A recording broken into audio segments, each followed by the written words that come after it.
Olá, caríssimo telespectador da Rede Século XXI, obrigado pela sua audiência. Começa mais uma semana com o Dia do Senhor, domingo, Kyriake Remera, Dia do Senhor, expressão em grego tirada do Apocalipse, capítulo 1, versículo 10, o dia em que celebramos a vitória de Cristo sobre a morte.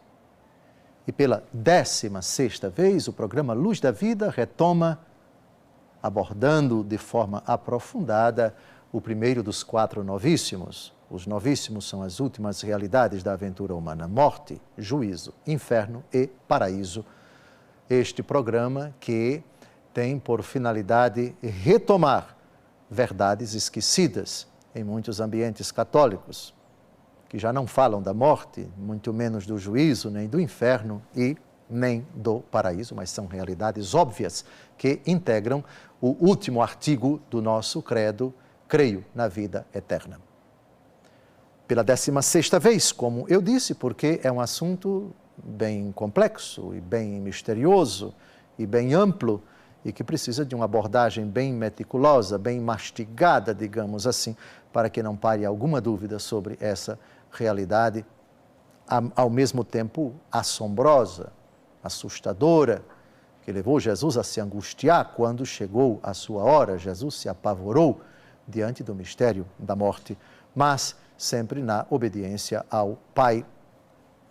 O programa de hoje vai abordar a forma, vai ser o primeiro, não vai ser o único, a forma como temos que encarar a morte.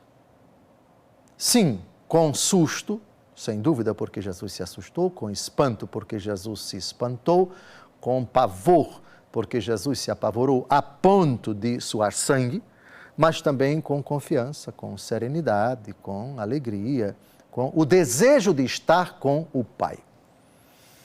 O primeiro texto que nós vamos citar não é da Palavra de Deus, e vamos citar vários textos da Palavra de Deus nesse encontro, mas o primeiro é de alguém que viveu no século II e que foi martirizado, um bispo da cidade de Antioquia, outrora da Síria, hoje é Antaquia. A cidade de Antaquia, outrora chamada Antioquia, pertence a um país chamado Turquia.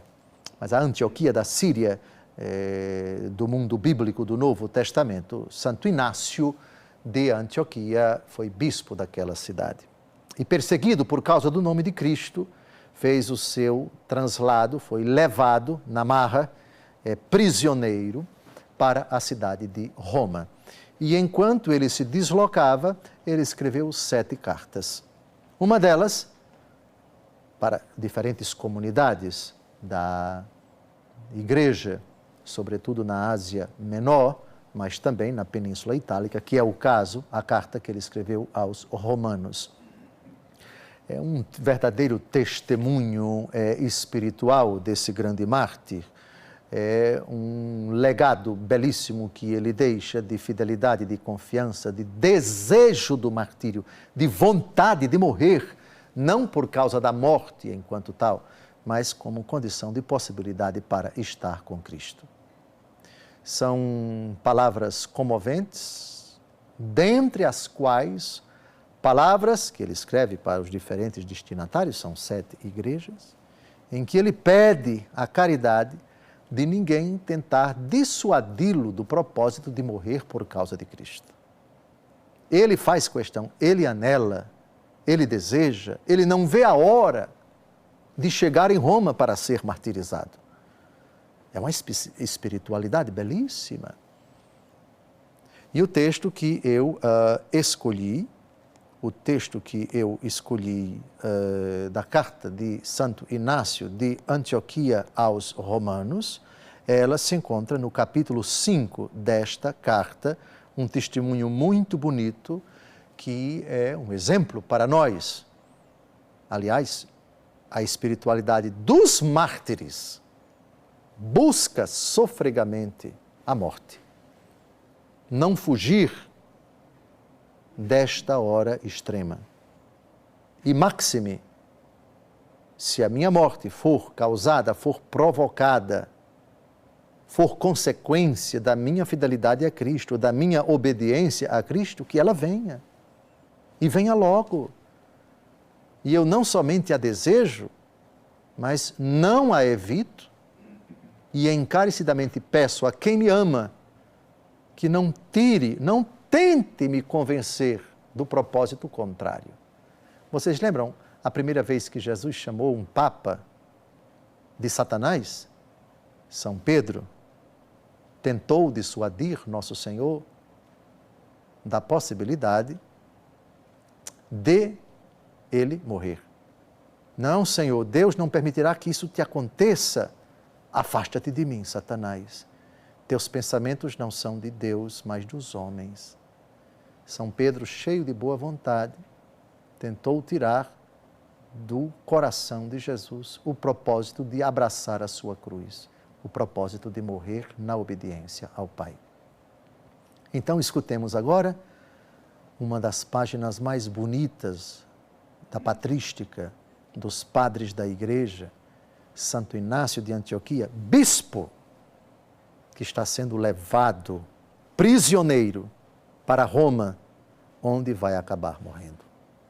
Um dos mártires mais queridos da história da Igreja primitiva, um dos bispos verdadeiramente heróis dessa época, que foi uma ocasião de a Igreja fecundar o terreno onde ela se encontra com o sangue dos mártires, que é semente dos novos cristãos, já dizia um santo da Igreja.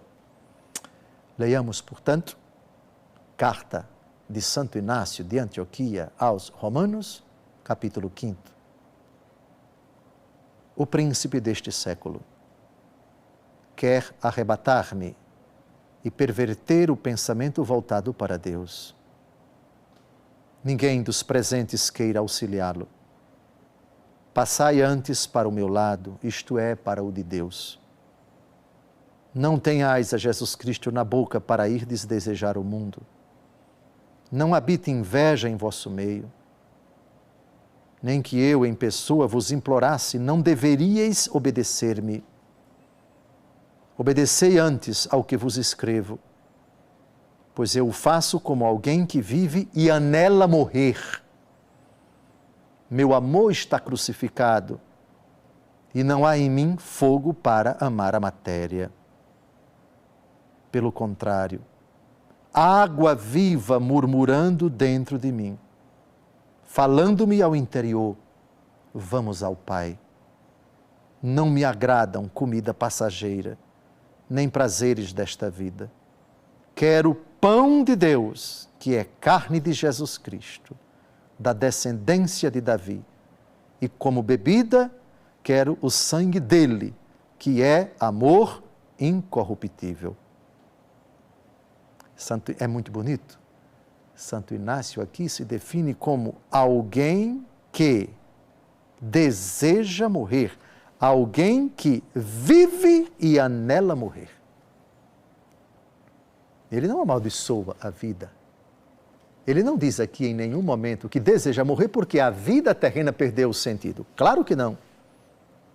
Alguém que vive. Enquanto eu estou vivo, eu vivo por causa de Cristo. E se eu morrer, é por causa de Cristo. Lembram da afirmação do apóstolo Paulo em Filipenses, capítulo 1, versículo 21? Para mim o viver é Cristo e o morrer é lucro. Santo Inácio está caminhando para Roma para lucrar. Qual é o lucro da vida? É a morte para estar com Cristo. Para mim o viver é Cristo e o morrer é lucro. E aqui ele diz uma coisa muito bonita, talvez até fruto de uma experiência mística, em que uma voz, talvez a do próprio Jesus, ou talvez a do Pai, ou a do Espírito Santo, ou de um anjo, enfim, vem para o Pai. Compreenderam como os cristãos dos primeiros séculos, perseguidos cruelmente, caçados brutalmente, cerceados nos seus direitos, impedidos de professar publicamente a fé em Cristo, massacrados, intimidados, trancafiados, no caso ele, em algemas, manietado, levado à força para Roma. Ele era um bispo, o bispo de uma diocese de destaque no mundo romano. Antioquia era uma das cidades mais famosas de todo o império. Era um tesouro, era um destaque, era uma metrópole do Oriente. E ele era bispo cristão católico daquela cidade.